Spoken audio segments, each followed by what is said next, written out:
oder sich in den Wald einbinden. Ich trag dir die Rotznasen.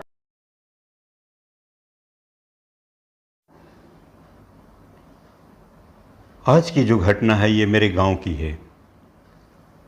दोस्तों, भूत प्रेत के बारे में बहुत सारी बातें सुनी और सुनाई जाती है।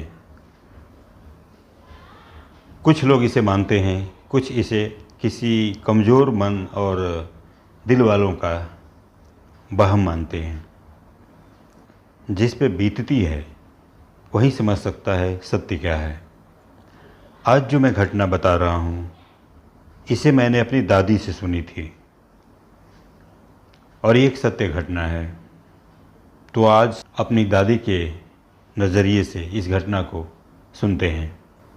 हमारे गांव में एक ठाकुर हुआ करते थे, एक ज़मींदार जिसका नाम था निमोना सिंह। काफ़ी दबंग स्वभाव के व्यक्ति थे निमोना सिंह। गांव में उनकी तूती बोलती थी। 50 बीघे की खेती, भरा पूरा परिवार, खुद भी तकरीबन 6.5 फुट की उनकी हाइट थी। बलिष्ठ भुजाएं, रौबदार मूछें। उनके बारे में कहा जाता था अगर वो किसी को एक थप्पड़ मार दें तो आदमी बेहोश होकर गिर पड़े। और इसी ताकत के नशे में चूर निमोना सिंह अक्सर अपने बाजुओं को सहलाते रहते थे। वो किसी से भी बात करते थे तो अपने बाजुओं को, अपने डोले सोले को हमेशा सहलाते रहते थे। और अक्सर खाट डालकर वो अपने घर के बाहर ही सोया करते थे। एक बार जब निमोना सिंह सोकर सुबह उठे तो उन्हें एक तेज बदबू का झोंका महसूस हुआ। उनकी नज़र अपने पैरों पे गई। उनके पैरों पे किसी ने गंदगी लगा दी थी। अब गांव में निमोना सिंह के साथ ये हरकत कौन कर सकता है, ये एक सोचने का विषय था। बहरहाल निमोना सिंह बहुत चीखे चिल्लाए, गालियां बके, जाकर नहाया धोया और वो दिन बीत गया। उन्होंने काफ़ी कोशिश की कि पता चले कि ये गलती, इस तरह का हरकत करने वाला कौन है, मगर कोई पता नहीं चला। दिन बीत गया, रात आ गई। हमेशा की तरह निमोना सिंह फिर उस दिन अपने घर के बाहर खाट डालकर सो रहे थे। भोर में 4 बजे के आसपास जब उन्होंने अपनी करवट बदली तो उनको अपने पैरों में फिर से कुछ लगा होने का एहसास हुआ और एक बदबू का झोंका नाक में उनके फिर से गया। वो उठकर देखा उन्होंने तो फिर से किसी ने गंदगी उनके पैर में लगा दी थी। अच्छा खासा पैर में गंदगी लगाकर कोई चला गया था। अब तो निमोना सिंह आग बबूला हो गए, इधर उधर देखते हुए आखिर ये हरकत कौन कर रहा है। ऐसे ही जब उनके साथ तीसरे दिन भी हुआ। अब उस ज़माने में लोग खेतों में काम करते थे या वर्जिश किया करते थे, अखाड़े पे जाकर थक जाते थे और जब सोते थे तो आज के ज़माने की तरह उनकी नींद नहीं होती थी कि हल्की सी आहट पर भी खुल जाए। निमोना सिंह जब सोते थे तो फिर उनकी नींद सुबह ही खुलती थी। तीसरे दिन भी यही हरकत इनके साथ हुई।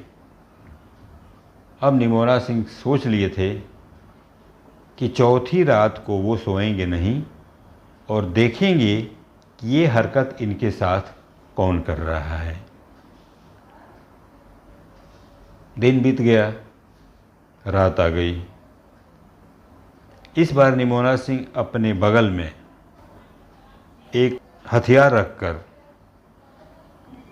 हथियार बोले तो खेतों में चारा काटने के लिए जो हुआ करता था हंसिया, वो अपने सर के नीचे रखकर और सो गए। रात के 3 बजे उन्हें किसी के पैरों की आवाज़ सुनाई दी। निमोना सिंह चौकन्ने हो गए। और फिर उन्होंने देखा एक स्त्री उनके खाट के पास आकर रुकी। घूंघट से उसका चेहरा ढका हुआ था। निमोना सिंह समझ गए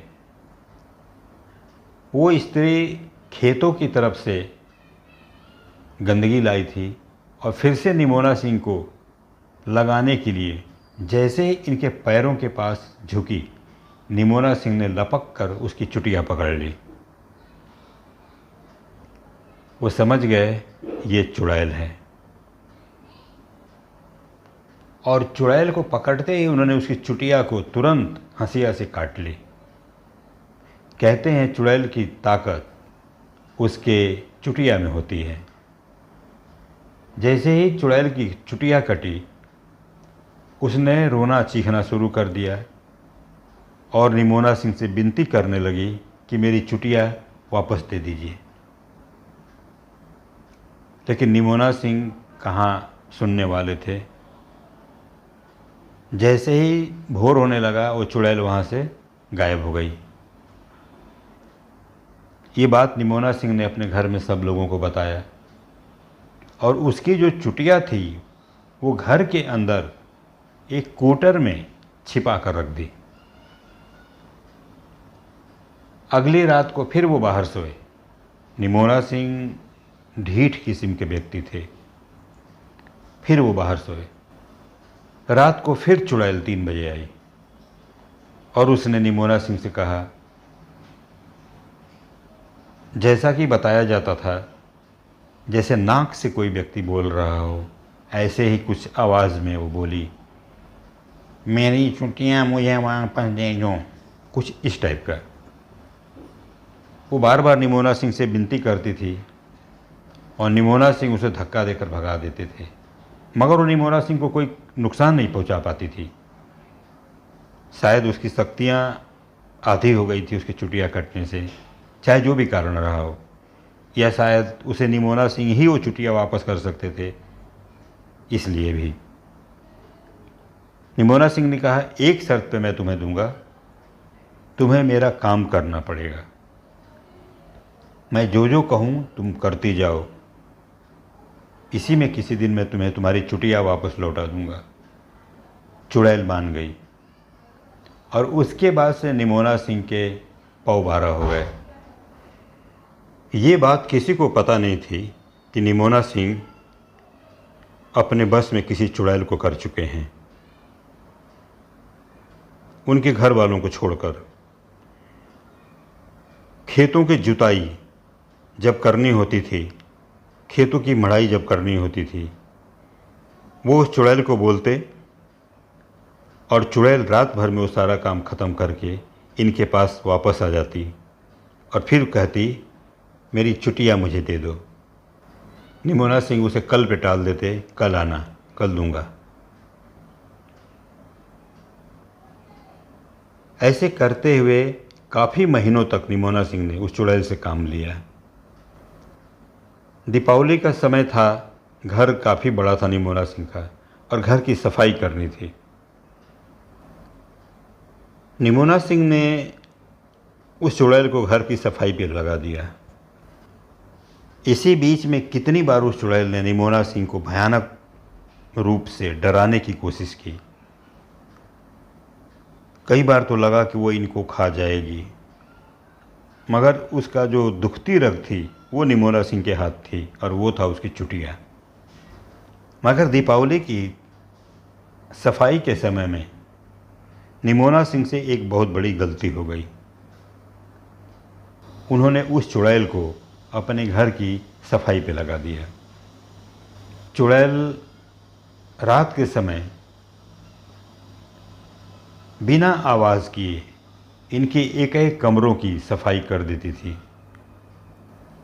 उन्होंने एक कमरे में जाने से उसे मना कर रखा था कि उस कमरे की सफाई मत करना, बाकी सारा घर की सफाई करवा लिया इन्होंने। सारे घर की सफाई के बाद दीपावली का पूजा भी आ गया, पूजा भी बीत गया। फिर वो चुड़ैल इनके पास पहुंची, बोली, मेरी चुटिया अब तो दे दो। मगर निमोना सिंह ने उसको उसकी चुटिया नहीं दी, क्योंकि इनके हाथ में एक ऐसा मजदूर आ गया था जो पलक झपकते ही कुछ भी कर सकता था। खेतों की कटनी के समय वो चुड़ैल हंसिया लेकर रात भर में इनका पूरा खेत काट देती थी। जब बालियों से अनाज निकालना होता था, वो चुड़ैल रात भर में उनके अनाज को बाहर कर देती थी। मतलब हर वो काम जो मेहनत का था, निमोना सिंह ने उसे करवाया और काफ़ी दिन तक कराया।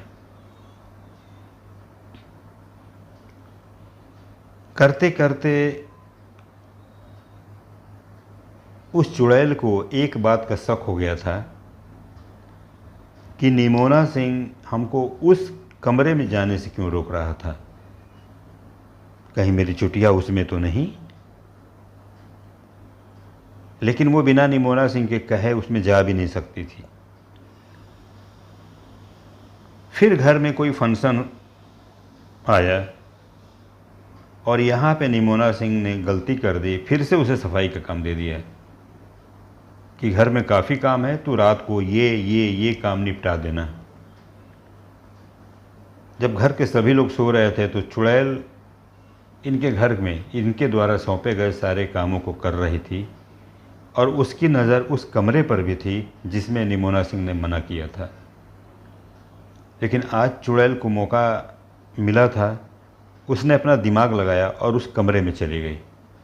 उस कमरे में कोठारी रखी हुई थी, कोठारी घड़े, जिसमें पुराने ज़माने में अनाज रख कर स्टोर किया जाता था। बड़े से लेकर छोटे तक उसमें घड़े थे। एक घड़े के पास उस चुड़ैल ने अपनी नाक को सिकोड़कर कुछ सूंघने का कोशिश किया और इसकी आंखों में चमक आ गई। उसने उस घड़े में जब हाथ डाला तो इसकी चुटिया इसके हाथ आ गई। उसके बाद मारे खुशी के वो चिल्लाते हुए अपनी चुटिया लेकर के निमोना सिंह के पास पहुंची और बोली कि तूने तो नहीं दिया, लेकिन देख मेरी चुटिया मुझे वापस मिल गई। अब उसके हाथ में चुटिया देखते ही निमोना सिंह हक्के बक्के रह गए। उन्हें अपनी गलती का एहसास हो गया। उन्होंने फिर से उसके हाथ से चुटिया छीनने की कोशिश की, लेकिन चुड़ैल कहाँ हाथ आने वाली थी। और उसके बाद अब नहीं कहते हुए वो खेतों की तरफ भाग गई। उसके बाद से दोबारा उस चुड़ैल ने कभी ना निमोना सिंह को परेशान किया और न कभी निमोना सिंह के हाथ आई। दोस्तों, ये कहानी एक सच्ची घटना है। आज की पीढ़ी इसे कितना सत्य मानती है ये उसके विवेक पर निर्भर करता है। लेकिन नकारात्मक शक्तियाँ होती हैं। जैसे कहते हैं ना, दिन है तो रात जरूर है, अच्छाई है तो बुराई जरूर है, ईश्वर हैं तो शैतान भी जरूर है।